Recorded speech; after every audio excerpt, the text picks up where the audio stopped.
आजच डाउनलोड करा आणि तुमच्या आवडत्या मालिकांचा आनंद लुटा। मार्जारी, आपण आपल्या उद्दिष्टाच्या जवळ येऊन पोचलोय। उद्या अथर्व आणि मायाचं लग्न आहे। त्यानंतर आपलं यश कोणीही थांबवू शकणार नाही। मंजिरी, बरीच वर्ष बाकी आहे। इतक्यात निश्चिंत होऊ नकोस। ती कार्य मला पक्की ठाऊक आहेत। येणारी अमावस्या आपल्यासाठी फार महत्वाची।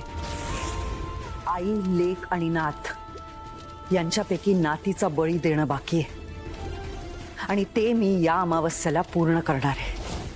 मी त्या वेदाचा बळी देणार आणि आळ त्या मायावरती टाकणार आहे। आणि वेदाची हत्या केली म्हणून त्या मायाला फाशीची शिक्षा होईल। नर्मदा, अजित, दामोदर ते त्यांच्या कर्माने मरतील आणि राहिले दादासाहेब, अनन्या आणि अथर्व ते काळाच्या पडद्याआड जातील। आणि मग या घरात असशील फक्त तू एकटी, चिरतारुण्य मिळवलेली मार्जारी। आयुष्यभर पुरेल इतकी संपत्ती या घरात आहेच। तू या घरात राजकन्येसारखी राहशील, राजकन्येसारखी। मार्जारी, या सगळ्यासाठी मी आजच तुझं अभिनंदन करते।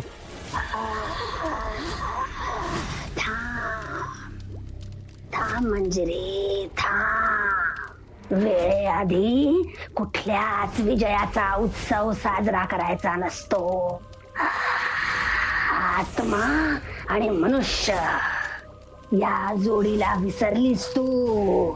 मी काही विसरलेले नाहीये मार्जारी। तिकडे त्या अंबिकाचा आत्मा कैद आहे आणि इकडे माया मनुष्य मीराचा काटा काढणार आहे। नाही, ते अजून घडलेलं नाही मंजिरी। पण मला कुठल्या तरी संकटाची चाहूल लागते।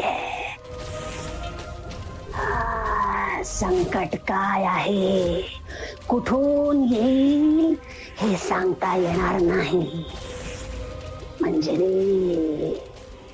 त्यासाठी तुला सावध राहावं लागेल। लक्षात ठेव, तुला सावध राहावं लागेल मंजिरी।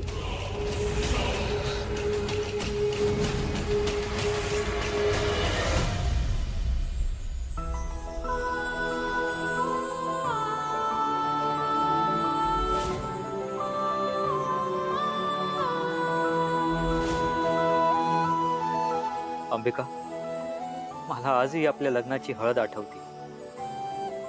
किती खुश होतो आपण। तुझ्यासोबत घालवलेला प्रत्येक क्षण मला आठवतो। तुला जपणार